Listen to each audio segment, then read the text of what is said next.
The timer in SRL to start is already finished, but they seem to not be starting for some reason. Yeah, I think it's just the delay. There we go. So hello everyone, welcome to Legend of Zelda Link's Awakening DX 2017 any percent, no save and quit, no wrong warp, no out of bounds, speedrun tournament Group B Round 3 Match 6.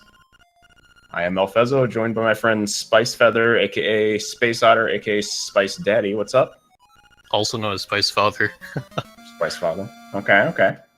Not Spice Feather. Wait, Father? Oh wow, I'm illiterate, dude. Anyway, so first thing we're going to be seeing here is going to the sword. You'll probably see both runners do a trick we like to call quick sword, where we're going to skip parts of sort of a cutscene, I guess. Basically, we use a damage boost off of one of these urchins to grab the sword during the cutscene, and that allows us to sort of mingle the two events together and save a little bit of time. And both runners managed to get it. Yep. Very good. Damage boost off the Gordo, I believe. So this skips a little bit of the owl cutscene. They can do some of the animation while the owl is still talking to them, still flying away off the screen. Saves a little bit of time. So then, having gotten the sword, both players are going to be going to the forest to get the key for Dungeon 1. And along the way, there will be a little bit of tech, which we can talk about when we get a bit closer.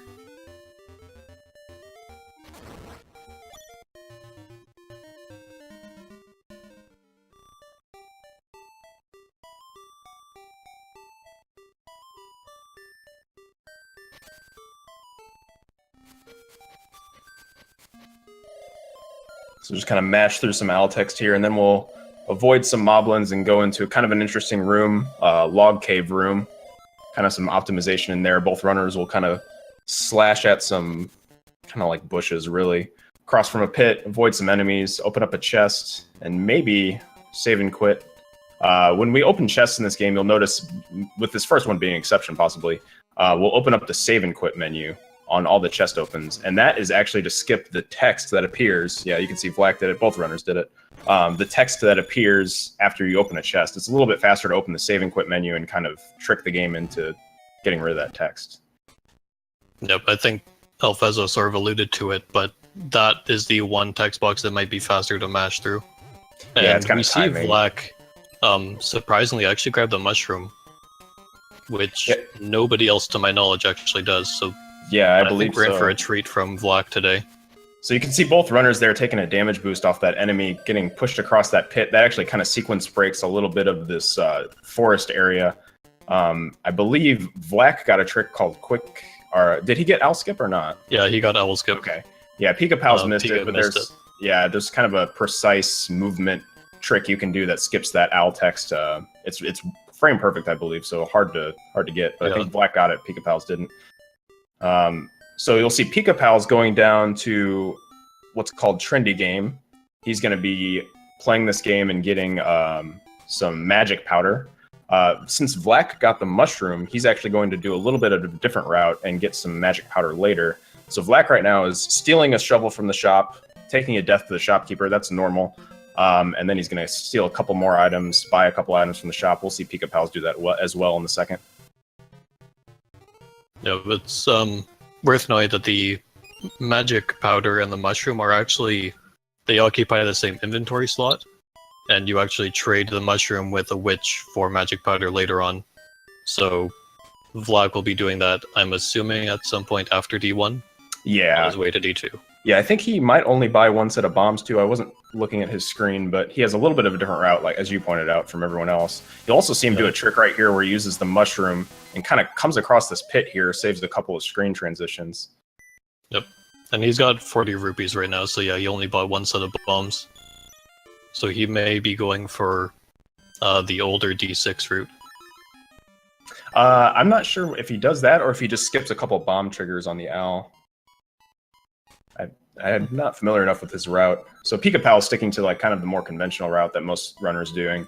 Buying a couple sets of bombs from the shop, stealing the shovel, stealing the bow, and now he's making his way to Dungeon 1 where Vlack is right now.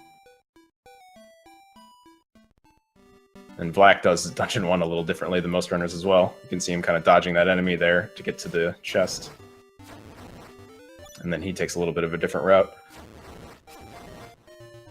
Yeah, as you'll be seeing with PikaPals coming up shortly, most people do have the sword equipped at this point instead of shield and mushroom.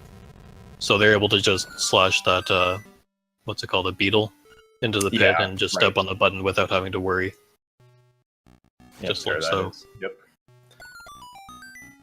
So yeah, Vlack actually, I think, recently rerouted this dungeon. He uses arrows on these bosses. You're not really supposed to have the bow. You can get it without any glitches. You can steal it from the shop, but it costs 900, I think, rupees, or 980 rupees normally. 980. Yeah. So the game doesn't really want you to have it. On top of also having to get the shovel for 200.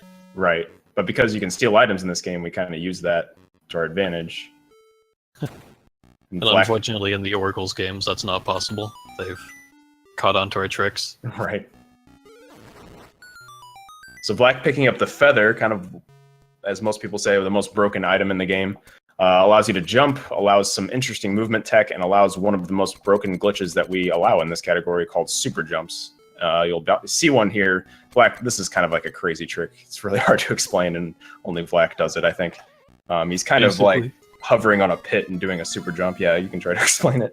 Basically, the pits have some amount of gravity which pushes you downward on the screen, and the mushroom basically pops up a text box that prevents you from falling, so you sort of just quote-unquote fall past the pit a little bit and get clipped into the wall. And being clipped into the wall is, one of the most important things for a super jump. So we'll see PikaPals doing a couple of those here in a second. If you clip into a wall, you can jump with the feather, change your direction, and perform an action, and kind of jump like PikaPals just did there to get over the key block. Kind of allows some sequence breaks in a lot of areas. You'll see him do another one here. A little bit different style. There's a bunch of different ways to do super jumps. Looks like Vlack getting a clean Moldorm fight, picking up the Dungeon 1 instrument. You'll see a little bit of difference in their times at this point just because Vlack has such a different route. Well, they seem to just be desynced right now. Oh, yes, you're actually right. But regardless of that, Vlack is a little bit ahead at this point. But with the different routes, it's hard to say how they'll really turn out. So PikaPals picking up the Dungeon 1 instrument, no problems. You'll notice Vlack is kind of killing what seems like arbitrary enemies at this point. And that's for an item we call Piece of Power. Well, the game calls it Piece of Power. That you can pick up after... Do you know how many kills it is? It's 30 kills until you've filled in your first row of hearts, and that's 35 kills. And then 40 kills after a number of hearts after that. And there's a couple other rules based on another item that can drop called Eggcorn, which we actually just saw. Just on Black's screen. Yep. But basically, what he's trying to do is time his kills so that he gets Piece of Power in the next dungeon, because it allows for, I think, 1.5 times movement speed and double damage and knockback on enemies. So the movement speed is really important for the speedrun, as well as the damage increase. And as we mentioned earlier, he's coming here to trade his mushroom for magic powder, which is required in the second room of D2, and not again for the rest of the run.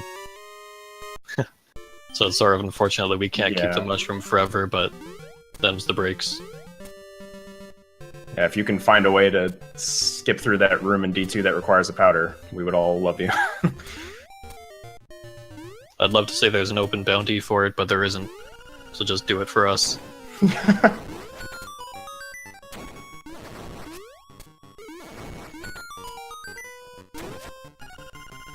So Vlack's going to be fighting this mini-boss, and then he's going to come up to our companion for the run named Bow Wow. I don't know if you want to explain Bow Wow, maybe? Bow Wow is a giant ball of RNG. He can eat enemies and more. We need him to get into D2 because there are invincible plants there that will just hurt you if you try to walk through. He'll eat them so you can get in, and then he just ends up being useful, so we don't take him back ever. And as we mentioned earlier, with Piece of Power, the amount of kills you have determines whether, or rather when, Piece of Power drops. And Bow Wow eating enemies, which is basically random, does count towards your piece of power kill count. So he can kind of ruin your day or help you out. Black had great RNG there. Yeah, that was good RNG. Bow Wow can kind of sit there and not eat a flower for a while, and you're just sitting there twiddling your thumbs. But yeah, Black got it really fast. And here he should be... Oh, he didn't get piece of power. Yeah, that's piece of power should have dropped in that room for him, I imagine. So most he'll probably people get it in this next room. Yeah, most people root for there because it's the first room you can get it in, so you get the speed benefit for a couple rooms extra. He did get it on the Stalfos there, though, so not much time loss. We'll see if PikaPals gets it as well. Or gets it in this room, rather. Yep.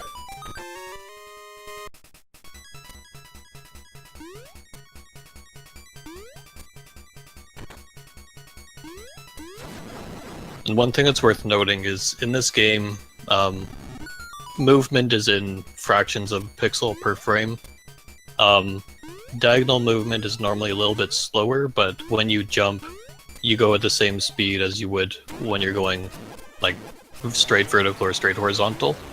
The same rules kind of apply with piece of power, but you have that 1.5 speed multiplier, or actually 1.25 rather. So depending on whether or not they have that, they may or may not be jumping when they move diagonally, just for optimization. Yeah, it's faster to jump when you don't have piece of power, and when you do have piece of power, it's faster to not jump. Actually, in both cases, going diagonally, it's, I think, a little bit faster to jump. But Yeah. if you're going straight and you jump with piece of power, you'll actually slow down. Right.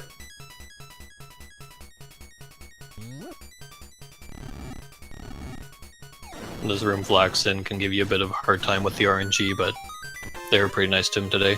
Yeah, that room you have to kill the enemies in the order. You have to kill the Pole's Voice, the Rabbit first, then the Keese, the Bat, and last the Stalfos. And the Stalfos can kind of get in the way of you throwing the pot at the Pole's Voice. Looks like PikaPal's getting good RNG as well. Yeah, great room for both of them. So Black's coming up to the boss here. Go ahead and explain the boss if you would.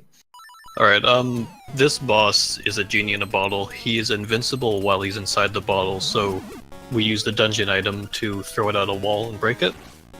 It normally takes 3 throws, but that's too much for us, so we clip into a wall, and we'll throw it in there, and for some reason it breaks instantly. So you'll see that right here. Yeah, clipped into the wall just a bit. Quickly bomb, and he'll be waiting to bomb arrow it as soon as it gets hit by that first one. And that's a perfect fight. Yep, 2 bombs kills the second phase of the fight. So, quick bomb and bomb arrow, like Spice's father said. We'll see if PikaPals gets a similar quick kill. Yep.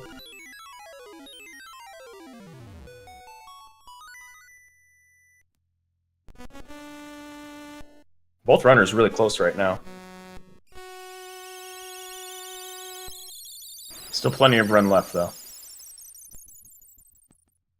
Yeah, I'm curious to see if Black has any more surprises for us. I saw like a couple things while he was warming up, and I don't want to spoil it for anybody.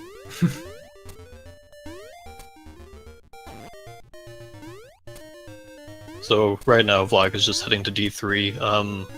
Along the way, Bow Wow will eat some stuff, and he'll try to keep track of how many things it eats, because he wants to get piece of power in a particular room in D3. He doesn't want it too early, because then it's a bit harder to root for later piece of power. But depending on how many things Bow Wow eats, he may kill a few extra enemies early in D3. Yeah, like you said, just a big ball of RNG, really. Yeah. Do you want to explain VlackSR here? So basically, if you... Well, okay. If you fall down a pit... I'm not sure of all the technicalities of it, but if you're on the last pixel, I guess, of movable space on this screen, and you fall down a pit and pause and hold down all in the same frame, I guess, you can kind of get launched into this maze that you're supposed to do all this other side quest stuff to get through and get this Dungeon 3 key, but we can just kind of break through it. Maybe you can give a better technical explanation, because I actually don't know how that trick works. It's sort of the same as when he did the mushroom thing in D1, where it pushed him into the wall, except in this case it pushes him into the tiles underneath the menu. So he's actually able to stand there on those invisible tiles, and then just go through a transition. You can see a similar trick when they're exiting this big bush maze. They kind of do something similar. They move over a pit a little bit, just enough, and then they transition down again, and that'll kick them out of this area. You can see PikaPals doing that now. And in case it wasn't clear, keyholes are a suggestion. You can kind of just stick them in wherever you like. Yeah, you're supposed to go way around and open this dungeon, then go way back around, and then go into the dungeon. But if you face up and clip into the keyhole, like you're going to see PikaPals do here, you can kind of just open it from this side. It's a well-designed keyhole. I think it's called accessibility. So Vlak's going to be coming up to the room where he's going to want to see Piece of Power right after these... Oh, so that's early. Hopefully it won't be too much of a problem for him, but like you said, that might make it to where he doesn't get it where he wants it later. Yeah, but it's just lucky that he didn't grab Acorn as well, because if you have one of those items and you grab the other, it will override the one you already have. So that would have been pretty bad if he'd had the Acorn override Piece of Power. And for the counter, they both use the same counters, but if Acorn drops from one enemy, it'll prevent Piece of Power until the next kill. So there's no risk of losing it. PikaPals coming up to a trick here that Vlak did earlier. Kind of a super jump and then a sword slash against the mini-boss here to kind of sequence break, go to an area he's not supposed to be in quite yet because he didn't beat the mini-boss. It allows us to skip the mini-boss. Vlak, you actually do it twice. You can see Vlak doing it for the second time here. And then Vlak's going to come up to a trick we kind of missed earlier called a flock clip, where you kind of go onto the edge between a wall and a key block or a stone that you're supposed to be able to lift and hit the corner right at the exact time and get a text box, and the game kind of pushes you through it. It's a very odd trick. You can tell I don't know many of the technicalities. It's also worth knowing that for the Dodongo skip here, you can actually soft lock if you land inside of these stones here, so it is sort of a dangerous trick, but most people are consistent enough that it's not really an issue. Yep, there you can see both have done it twice without issue. So Vlak defeating the D3 boss and grabbing the instrument. PikaPals about to do the same.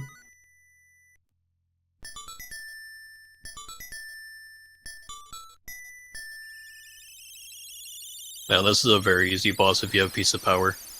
It's a bit more of a pain if you don't because you have to use spin slashes, but it's still not too bad. But Piece of Power just makes it easier.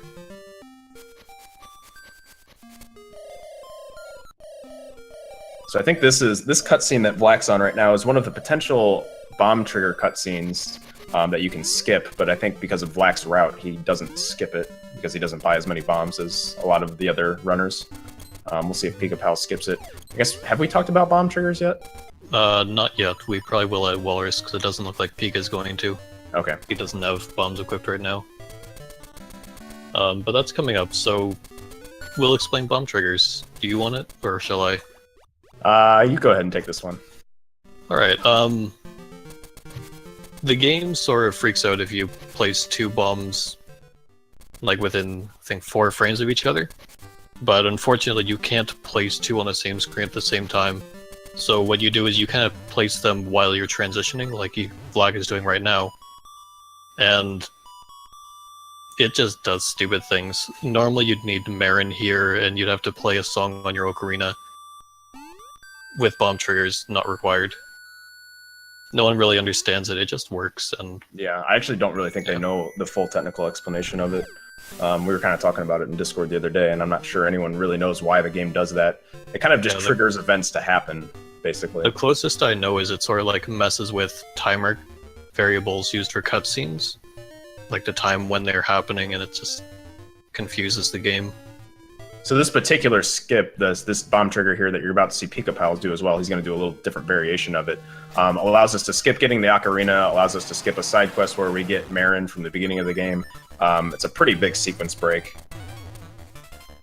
And it is also a risk of soft locking here. Depending on how PikaPals reacts here, he may end up having to do a hard reset of the game. If you're not off the screen quickly enough, you get stuck in a bunny cutscene, and if you leave too quickly, the walrus will still be there, but he managed to get it. Yeah, I think what PikaPals did there is kind of a more straightforward method than what Vlack did. Vlack did a little quicker method, but I believe they're both 100% consistent. Yeah, as long as you react properly, they're safe. Right. Exactly. And also just during that section between doing the trigger and entering that cave, both players had their inputs locked out apart from directions, so that's why they had to enter the cave in order to get access to their buttons again. Yeah, the sub area kind of resets that and allows you to use your items again. The game still thinks you're in a cutscene, kind of. Oh, and Pika narrowly avoids falling in the pit. So Vlack heading up to Dungeon 4 now. We do Dungeon 4 in 2 parts. So you'll see Vlack going through part of Dungeon 4, grabbing the dungeon item, which are the flippers, which allows you to swim in deep water, and then kind of exiting. And the reason we exit D4 and then finish it later is because it skips a side quest. There's a variable in the game that says, after you've completed the Dungeon 4, trigger this side quest where a ghost appears and you have to take him to his house and take him to his grave. Takes quite a while. But if we skip the ending of Dungeon 4 and just grab the item and go back to it later, we can actually avoid doing that side quest. Yep, there's a trigger to prevent the side quest, which is getting level 2 bracelet from Dungeon 6. So it's after that that we'll end up finishing D4. Yep, so long as you do finish, well, not even finish Dungeon 6, so long as you get the level 2 bracelet from Dungeon 6, you can finish D4 and then not have to do that side quest. So it's a little bit faster route. Dungeon 4 is kind of nearby Dungeon 7 and Dungeon 8, so it's not too costly to run back to it later. And coming up is maybe Obstacle Skip. Yep. Yo, the most swag trick in the game. So you can kind of jump over that obstacle there that you're supposed to dash through in order to break. It saves, I think, less than a second. If you miss it, it's actually kind of costly, but it's pretty cool, so everybody kind of does it. Yeah, I think there's only like a 2 or 3 pixel window there that you can get it properly. Yeah, it's kind of a tight lineup. But yeah, everyone does it because it's just... Why would you not go for the faster strategy? It feels good to get it, too.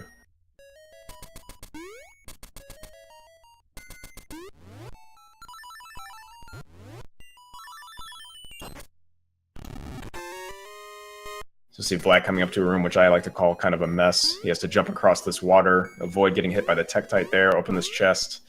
This room is a pain. Xander calls it Dumb Jump 1. Dumb Jump 1. Obvious reasons. Normally when you jump, you'd kind of use that Tektite to push yourself into the chest. Or like you use the chest to brace yourself against the impact so you don't get pushed into the water, but because he was jumping at the time, he got pushed away too far.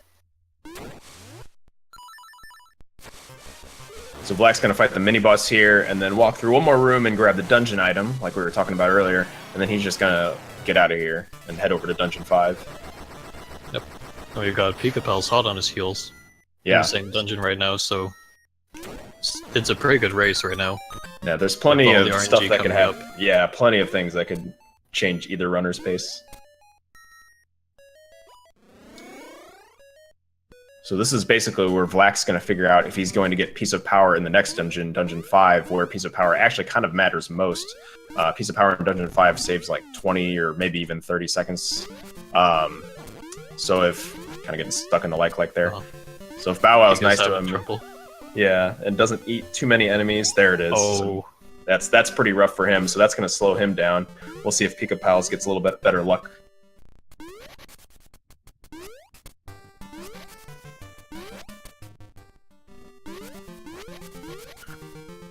Yeah, PikaPal's kind of having a hard time with the mess room, Dumb Jump 1.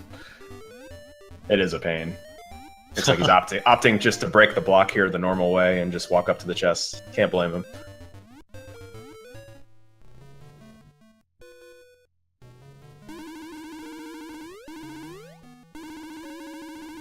It is faster to swim if you mash the jump button underwater. So normally, if Vlack had reared his Piece of Power well, he would get it in this room, but unfortunately, Bow Wow is kind of a knob. Yeah, there's a lot of walking and backtracking in Dungeon 5. And it's really nice to have that increased movement speed that Piece of Power gives you, but sometimes it just doesn't happen. It also helps for killing the Helmosaurs and Stalfos throughout the dungeon.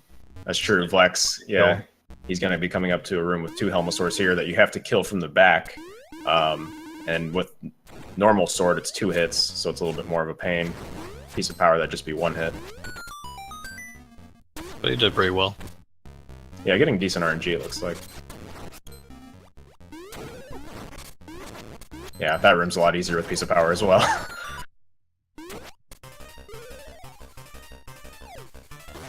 So, throughout this dungeon, we fight this mini-boss 4 times.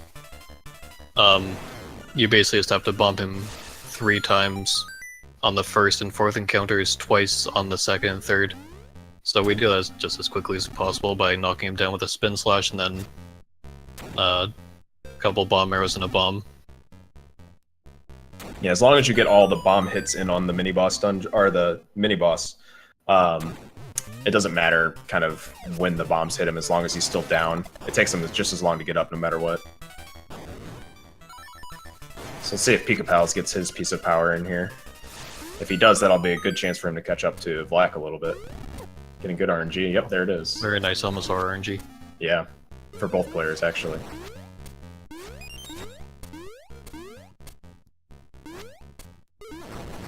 It looked like Vlak had a little trouble getting the bombs there. Yeah, his timing's probably a little off since the slower movement speed.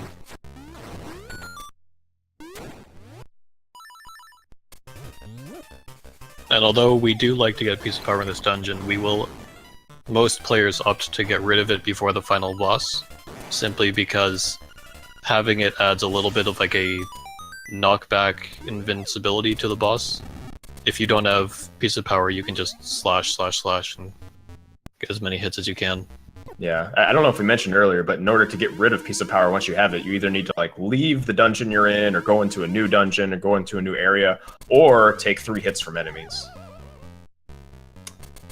So Vlak on a little or die here. or save and quit. Oh yeah, that works too. Vlak jumping across this giant pit. You're supposed to use the hook shot to get across there, which is actually the dungeon item in this dungeon. But with the route, it's a little bit faster to do a really precise jump across that pit and grab the boss key a little earlier. Yep, that's also good that he didn't fail any more than that, because yeah, he with the tournament rules, if he died there, he would have had to go back to that room and continue from there. Yeah, yes, be careful in this room. This room's a little bit of a mess as well.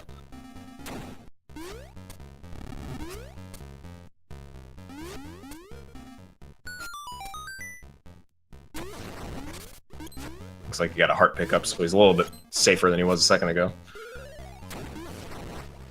I think PikaPals kind of gaining some ground here, though, with the Piece of Power speed that he gets. Although Vlak's got another Piece of Power. Oh, well on his way to losing it, though, and his life. Yeah, he does need to lose it soon, but not this soon, and he definitely doesn't need to die. Although these Stalfos almost always drop hearts, so that's... Yeah, he just got 2, hearts. wow. So this will be the last Master Stalfos fight for Vlak, and he'll get the dungeon item, like I said, the hook shot. Good execution there, killing the Master Stalfos near the door. A little faster, a little more optimal. Mm-hmm. And PikaPals right there is just getting a little damage boost off the bloopers. Because he needs to lose Piece of Power eventually, it helps towards that and is a bit faster. Doing kind of a different lineup than we saw Vlak do on that big jump and getting it first try, so that's another good time gain he gets against Vlak. You can see how much easier those rooms are with Piece of Power. He's also trying to rack up some extra kills towards a D6 Piece of Power. Most players don't have... Actually, I don't think anybody has a specific kill route for D6. It's more just like, kill as much as you can and hope that it shows up. Yeah, I know certain runners go for it, like Vlak and Bamboo. They often go for it, so they probably have a little bit more routed out kill route. And there you saw Vlak losing his Piece of Power to the... What's it called? A spark thing? Yeah, I think it's a spark. So this boss that Vlak's on, we call it Wall Snake. You have to pull him out of the hole that he appears in, 1 out of 4, with the hook shot, and then slash him 8 times total, 4 times, maybe 5 times like Vlack just got per cycle. It's kind of tough because the tail's in the middle trying to hurt you, but there's a strat to get it, you know, mostly 2 cycle, which is optimal, and Vlack just got it, so that was a good boss fight for him.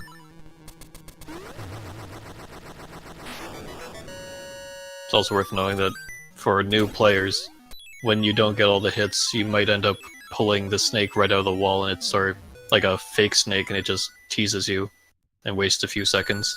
Yeah.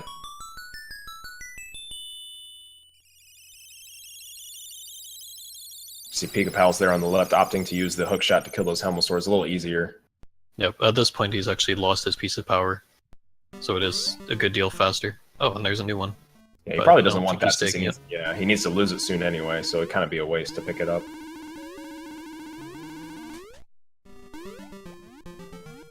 So Vlack's going to be heading up to Dungeon 6, but first he needs to get the Dungeon 6 boss key. He's got to go through what's called Armos Maze. It's a bunch of Armos Knights. Gotta kind of activate them, knock them out of the way. Bow Wow kind of helps you eat them, and then he's going to be coming up to like a mini-boss. Actually, I don't know that mini-boss name. Armos Knight. Armos Knight. And we'll see him do a trick, I think, called Bootstrats. Everyone kind of has their own variation of Bootstrats, but the boss usually have to spin slash him, kind of jump to avoid him. He kind of ground pounds. But with some well-timed boots and bonks off walls, you can kind of get a really quick kill on him. I was watching Vlack warm up. He actually has a pattern I've never seen before. It was really cool looking.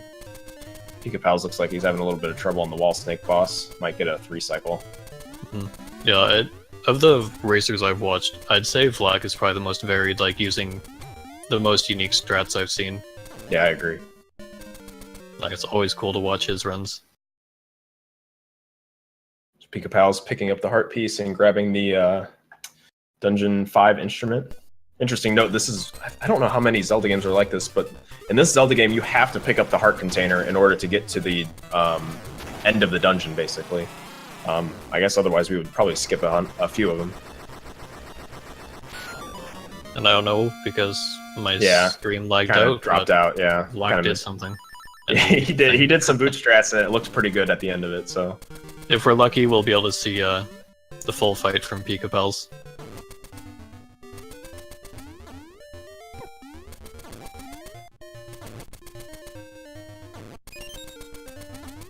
So, right now Vlack is just heading to the dungeon proper, now that he has the key to the dungeon. And we'll see one little nifty trick called I guess we just call it cutscene eating, where you can actually have Bow Wow eat a cutscene. So he eats an object on the screen and the cutscene just stops. Yeah, basically, I think the way it, but it just happens. I think the way the game renders it, or not renders, but kind of places a cutscene in what's happening is it puts an enemy on the screen that's invisible, basically. That stands for the cutscene. You'll see that here. He's going to bomb arrow into the wall, unlock the dungeon, and then Bow Wow just ate something. That was the cutscene. Normally, you'd have to sit there and wait for the dungeon to open. So the cutscene kind of appears in the game as an enemy because Bow Wow can eat enemies. He eats the cutscene. Kind of a manipulation to get him to do that. Very odd trick. Also worth noting, he actually only used an arrow there. Yeah, I actually never wasting bombs. Yeah. Although I think bomb arrows may be more consistent. Yeah, I'm not sure. I've never seen that until now. So you see PikaPals coming up to Bootstrats, kind of a different variation of it. And getting it too. Very nice fight. Yeah, very clean. But we'll never know what Vlack did. Yeah, it looked good at the end, like I said.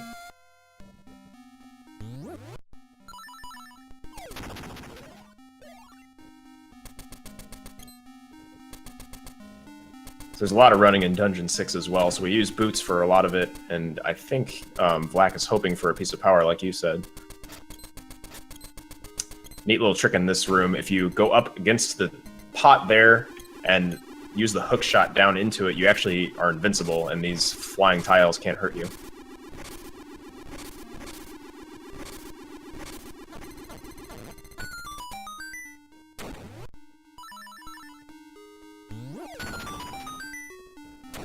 Precise bomb placement will kill these 4 Wizrobes that are going to pop up in this room for Vlack.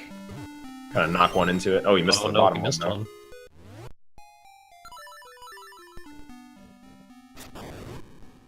Has to burn a bomb arrow there to kind of get through that room.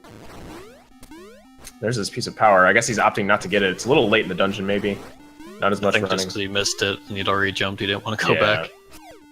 So you're going to see several super jumps here, kind of get up to this top area that you're not supposed to be at. Well, at least not that way. And then you'll see another one right after he gets through another flop clip.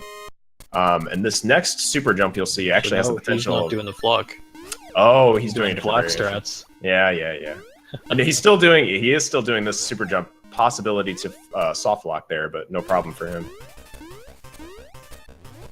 Yeah, what Black did there is if you pause while you're dashing and jumping at the wall, you can somehow like fake a clip. I don't really understand how it works, but apparently Black does. I've never seen that before. So Black, if we can get his stream going, he's on horse heads right here. You have to throw both horse heads and get them to land upright in order to open the door. It's kind of RNG. You can waste a lot of time in that room if you get bad luck.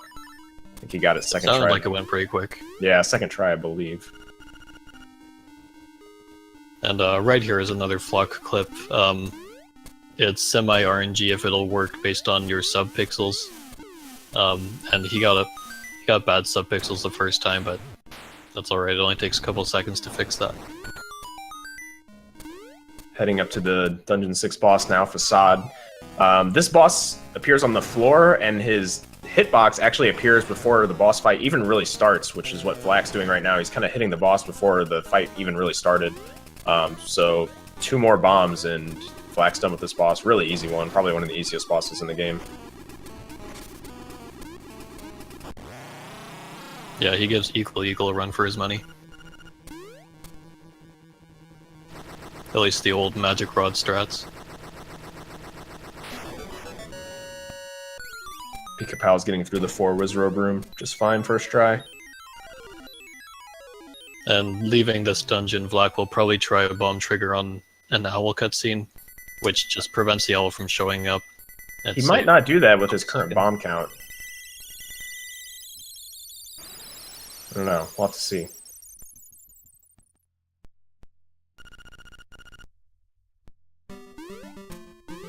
Nope, he goes for it, and he gets it too, yeah. So like Spice said, that just prevents the owl from kind of flying into the screen and then flying back out. It saves about 3 seconds, I think, ish. You still have to match the text, but it does save time. I'm curious to see what happens in this D7 because it's going to be really tight with bombs. Yeah, there's a lot of bomb triggers in D7, and they're easy to mess up, just kind of due to the nature of some of them. There are 4 bomb triggers, each of them require 2. And then he has to bomb 1 additional wall, so he's full up for the bombs he needs. If he misses even 1 trigger, then he'll have to go up to the next floor of the dungeon and come back. Unless he's got something else up his sleeve. Now Vlak kind of finishing up that dungeon from earlier, Dungeon 4, he's going to go kill the boss now and get the dungeon instrument. We do have to get all the instruments in this run in order to open the final area. Even with all the glitches that we know.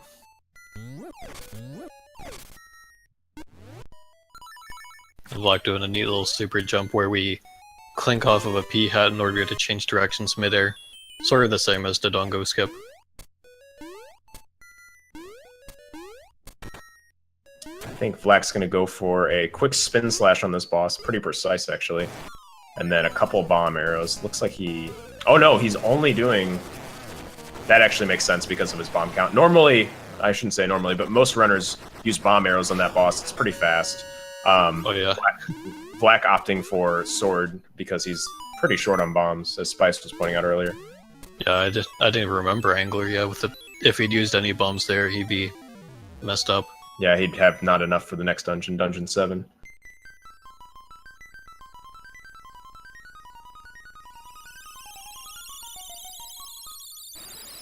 So Vlak is currently, I guess, half a dungeon ahead. Yeah, roughly. PikaPals also manages that bomb trigger coming out of D6. like we said, there's still plenty of RNG coming up, so it's still a pretty close race, in my opinion. It's also worth knowing for the way they're doing bomb triggers, you have to hit the direction button and the bomb on the same frame. So for some people, they find that a bit tricky, and they tend to miss those kinds of bomb triggers. But they both managed to nail it. There's actually a few ways to do it, and I believe with the screen transition bomb triggers, you have to be moving vertically as well. Can't just be horizontal, right? Yeah, you have to be facing vertical. There's some weird thing with the Bamboo's walrus strats where you actually face to the right during it, but I don't know enough about it. Yeah, I don't do that strat, actually.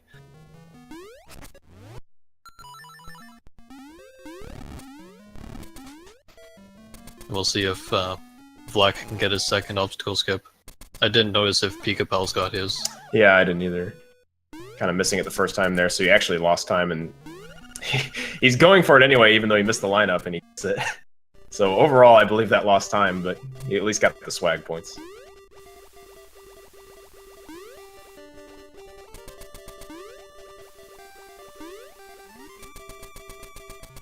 So Vlack is currently coming up to one of the biggest run-ending tricks. Do you want to explain Rooster Skip? Sure. So normally you have to do a side quest, get a couple items, and awaken this dead rooster. It's kind of a weird story. In order to get past this giant pit that you see Vlack going through. But if you... Wow, that's not how I do it either. If you shoot your hook shot, and then the frame in which your hook shot comes back to Link on a specific frame, you can actually jump even though you're on a pit. It's frame perfect, and normally people do about 2 jumps there. Vlack did 3, but those 2 or 3 frame perfect jumps can actually get us across that pit without getting the rooster and skipping a huge side quest. So a pretty big sequence break, saves a lot of time, and that was to get the Dungeon 7 key, which Vlack is running to now. Yeah, most people are afraid of doing even one of those, and he did 3. So yeah, he has a little bit different strat. He kind of gets right up to the wall and kind of clinks the hook shot off the wall, so he has kind of more opportunities to get that frame perfect jump. And I think he kind of maybe just mashes through it. Looks like it's a solid strat for him. So PikaPal's running up to the same trick. Gonna go through obstacle skip and then do his own rooster skip. I'm not sure if PikaPals is going to do it, but there's also a buffered method for rooster skip that is, if you buffer it properly, it's 100%. But it does lose time over a frame perfect unbuffered version. Yeah, I believe the perfect rooster skips buffered versus unbuffered is the difference is about 11 seconds. You can see Vlack there getting another cutscene eat from Bow Wow, skipping the dungeon animation opening for D7.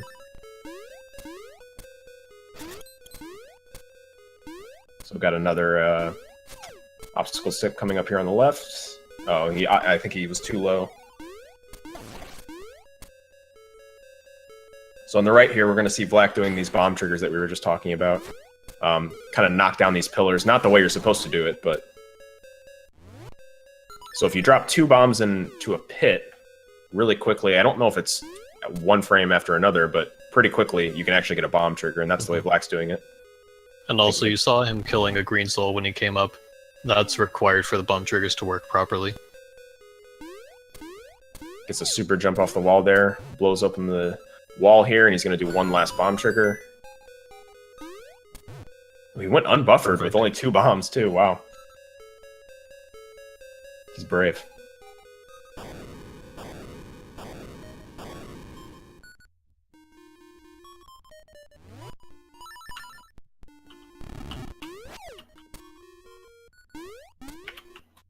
So right now we have PikaPals coming up on Rooster Skip.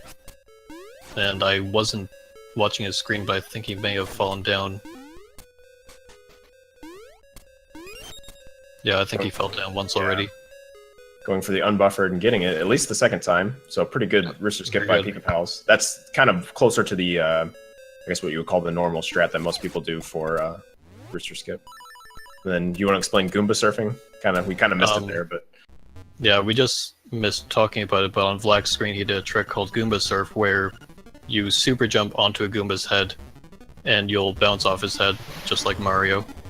And you use that to get into the wall on the far side, and you just If you're quick enough, you can just walk out, but he had to use his boots to get out. We'll see if PikaPals even bothers with that, because it's an RNG-heavy method, and you might just lose more time than it's worth, especially in a race. Yeah, my least favorite trick in the game, personally. You can see Vlack defeating the boss here with, I believe, 3 bombs, grabbing the heart piece, and now he's going to go grab the dungeon instrument. Pretty clean D7 for Vlack.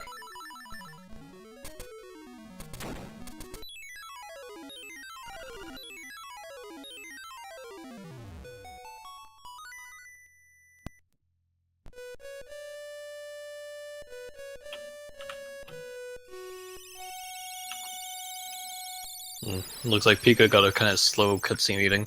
Yeah, it's kind of RNG whether you even get it on that one or not, and then it's a little bit RNG whether or not Bow Wow kind of eats it quickly or slowly, or if you just have to wait for the whole cutscene to play out. Kind of depends on Bow Wow's position and your position. It's finicky. Pika does a sword out super jump there, which I haven't seen before. Yeah, not on that one. For that super jump PikaPals just did, you kind of need to do a late super jump so that you don't go too far into the opposite wall. It's surprising to see you didn't do it naked, because that requires a lot of good timing just on directions. Getting the first bomb trigger. Vlack moving up to kind of a sequence break here. This is supposed to be a cutscene where you save Marin, but if you jump kind of towards the bottom of the bridge there, you can avoid it. It's like 45 seconds if you do get stuck in that cutscene. PikaPals coming up on his last bomb trigger here for D7. You can see PikaPals has plenty of bombs to spare, which is going to be my strategy for the races, but Vlack was kind of really close. He's got his bombs very tightly routed.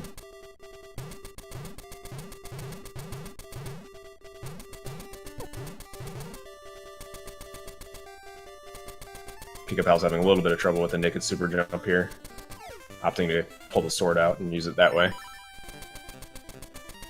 Well, Vlack gets eaten by the like. It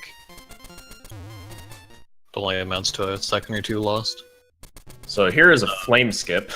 Kind of missed it there on Vlack's screen, but basically you're supposed to have the level 2 shield there in order to get through that wall of flame, but you can kind of just dash or jump through it. Yeah, as long as you're clipped, you can get through it.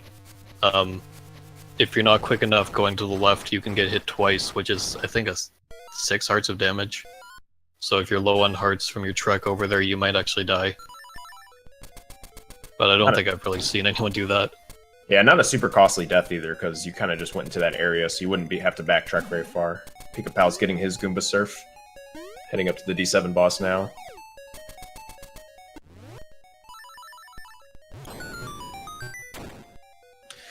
So we kind of missed it, but Vlack just did a super jump that kind of skips a huge portion of Dungeon 8. Go ahead and push the block from the side. I feel like we hardly visit a quarter of Dungeon 8. Yeah, both Dungeon 8 and Dungeon 7 are way faster than the casual routes in this game, in the speedrun, rather.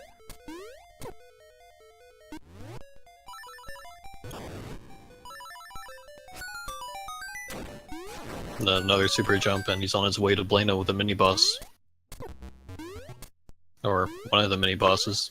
Yeah, I think there's... Most of the other mini-bosses make a cameo in this dungeon for some reason. Yeah, there's several of them in this dungeon, but this is the only one we really... Well, no, we actually see a repeat of Cue Ball from D4 that Vlack will have to fight. Another super jump here.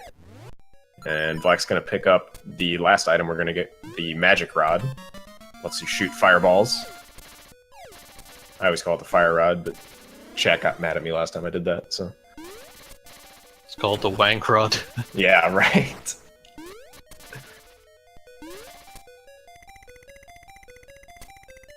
Yeah, last night people were questioning why we're beating Hothead with fire for some reason.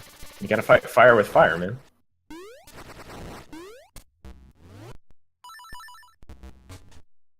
So Vlack about to fight Cue Ball again, and then he'll go on to the room in D8 that everyone hates. Yeah, everyone's favorite room, the puzzle block room.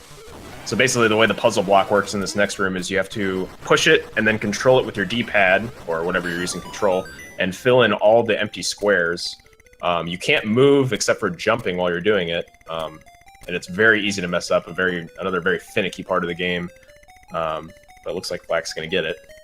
Yeah, everyone does this room a little bit differently, but it comes out to the same net effect of being close to the chest at the end. You can imagine if you screw up that puzzle at the very end, you waited all that time, and now you have to leave the room and go back in, redo all that. It can be very frustrating. Nice D8 piece of power, though. Yeah. Black doing a Jesus jump, where you pause and then jump on the same frame that you hit the lava or water if you don't have flippers, and you can actually jump. He uses that to get clipped into a wall, get to the boss room. Now he's fighting Hothead.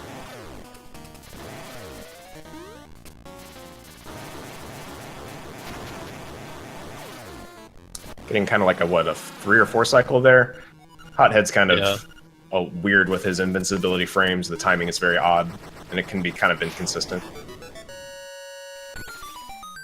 And then the most important graphical glitch ever.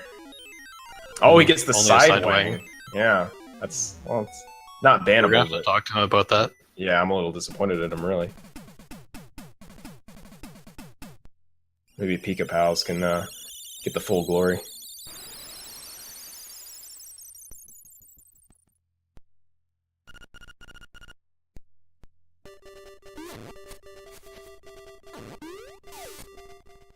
So now Vlak's just on his way to the Windfish Egg, where he will face the final boss. Along the way, he'll just use his magic rod to clear out any obstacles. And then he'll have one last bomb trigger to get around the fact that we still don't have the Ocarina. But in a casual playthrough, you'd use the Ocarina, play the Ballad of the Windfish, which activates the instruments and opens up the egg. There actually is one more bomb trigger after this bomb trigger on the blob text skip. That is true. It's a little odd, though. It's not like the other ones. So there's the bomb trigger. Normally you would play, like Spice said, the Ocarina here, but instead we can just make the cutscene happen with the magic of bombs. So just kind of a long cutscene. Someone could figure out a way to make Bow Wow eat this cutscene. That would be very good.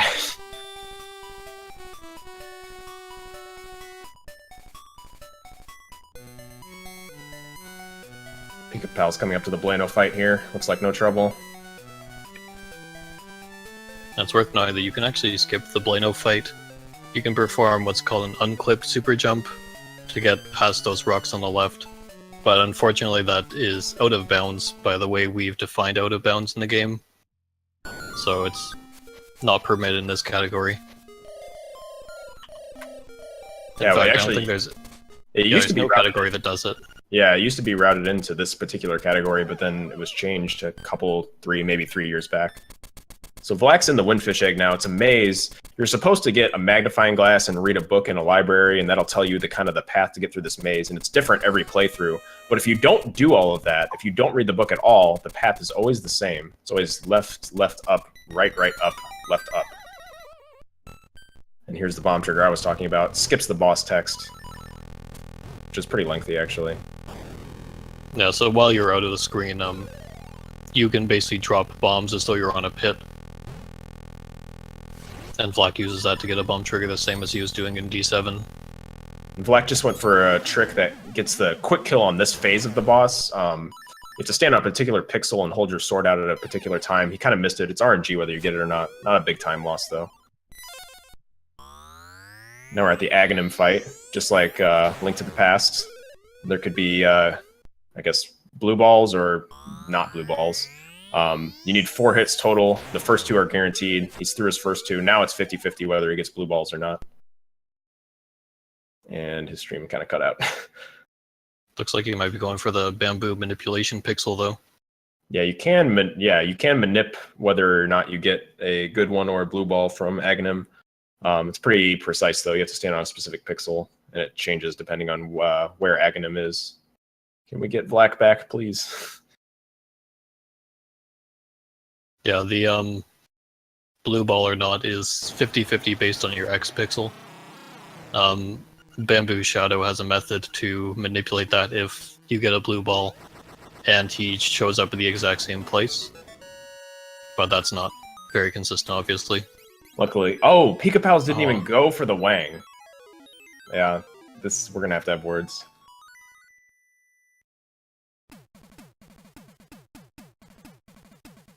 Oh, there's one more frame from Black. I guess Black is on the final phase of Deathel, not that we can really see it. Kind of a slideshow at this point. A really slow one. I guess we'll just wait for PikaPals before we commentate on that. Yeah. But you can see right there, there's the big arms with red things. Red fists of spikes, I guess. So PikaPal's just going through the swamp here, using the fire rod on the, I think is the fire rod the only weapon you can flowers besides Bow Wow? I think level 2 sword can also do it. Maybe red tunic.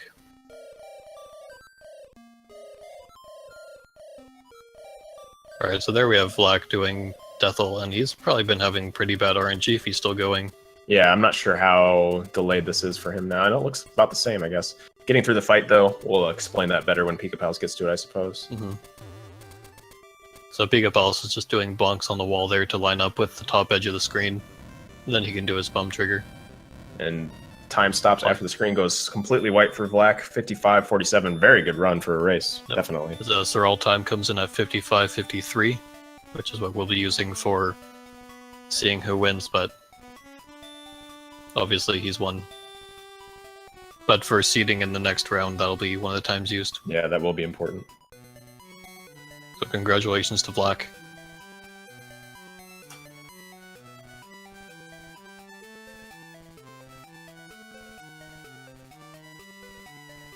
So PikaPal is just using the bomb trigger to open up the egg here, and then we'll see the same path through the egg maze: left, left, up, right, right, up, left, up, Lurulu. And then maybe we can talk about a little bit more of what's going on his boss fight.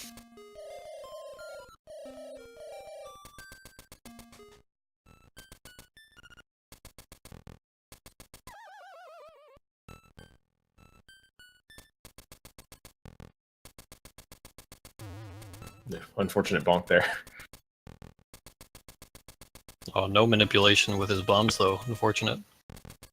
Oh, that's right. Yeah, I don't do that either. If you're going 2 screens to the left or 2 to the right, if you place a bomb just as you're transitioning, you'll see it 2 rooms later for some reason. It's kind of because that room is just the same one over and over. It's just the game decides, once you've completed all the steps, whether or not you get to that next one. PikaPal's going for the quick kill, but kind of missed it because he, I guess, I don't know. I think he put away his sword too early. Yeah, I'm not sure why he did that, but he'll just opt for the powder kill, just like Vlak did.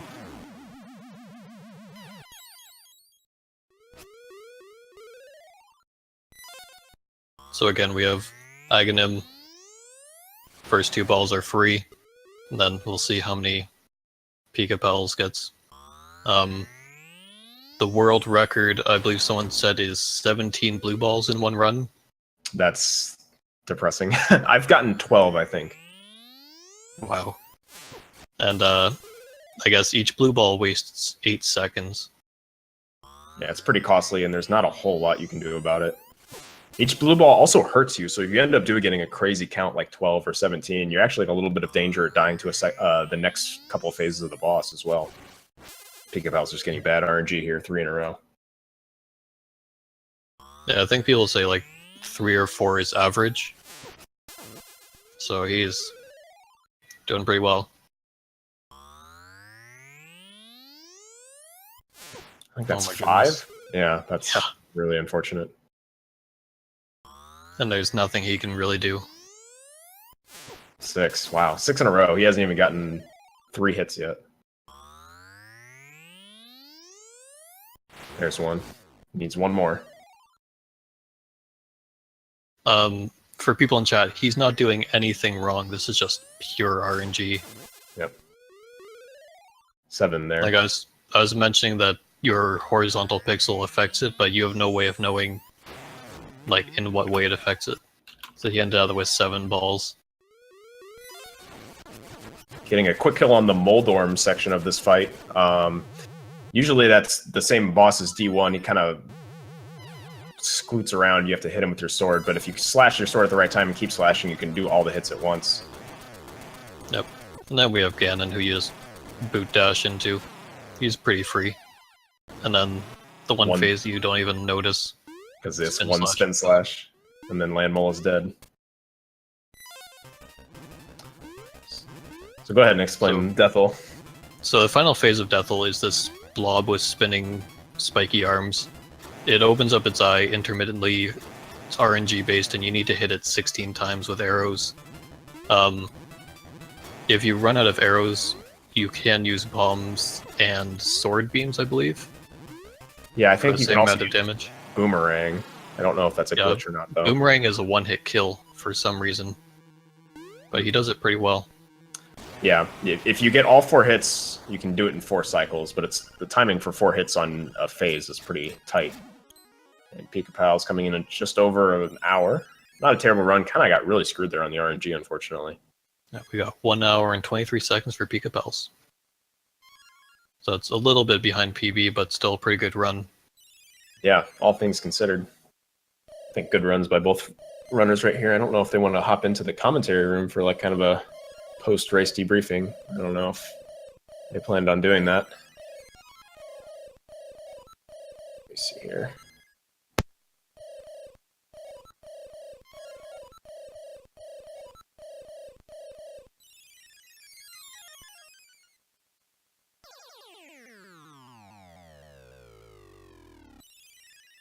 Let's see if they hop in now.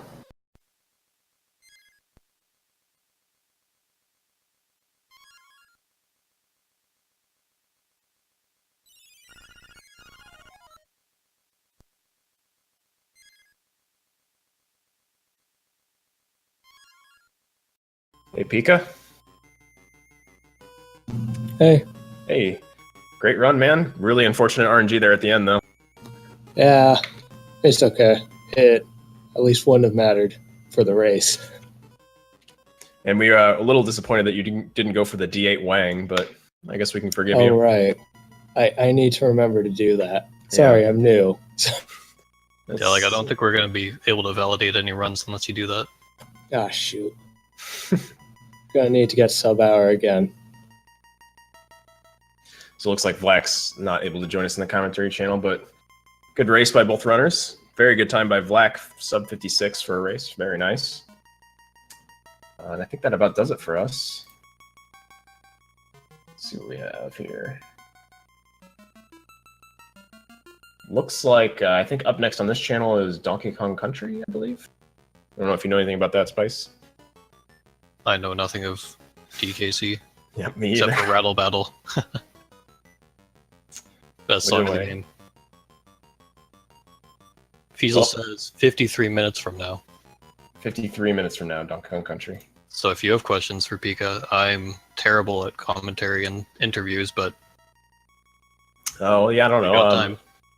What do you think about the... how did the run go for you, Pika? I mean, happy with most of your play overall?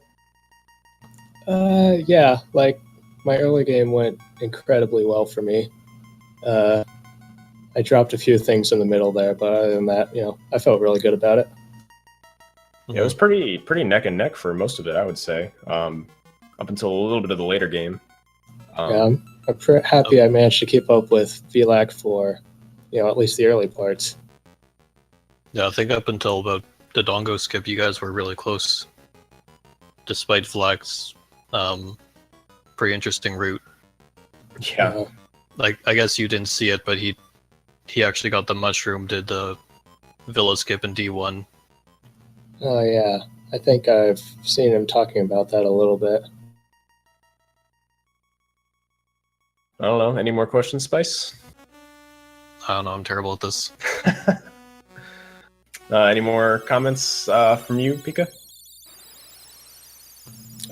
Not much. Just good game to VLAC. Did a great job. Yeah. All right. Well, I guess that about does it for us. Yeah. Great race from both runners. So, Pika, when are you scheduled for your next? Or are you scheduled yet? Not scheduled yet. I'll probably get it scheduled next week sometime. You've got just one more for the group, right? Yeah, we've just got 3 people in our group, so I've just got to play Riddler. Alright, well, good luck on that match. Should be not quite as bad as going up against 3rd place. Yeah, that's what I'm hoping for. Yeah, and I think the next race for this tournament is going to be tomorrow at, it looks like 5 p.m. Eastern Time. It's going to be Green Tunic versus White Wolfos. I'll be commentating that along with my friend Curvone, so don't miss that because I'm sure Curvone's got plenty of things to say about me in particular. But until then, yeah, I think that's about it. Any last words, Spice? Not really. Just All right. good race to both racers. And looking forward to seeing more. All right, that does it for us. Thanks for watching, everybody. See you next time.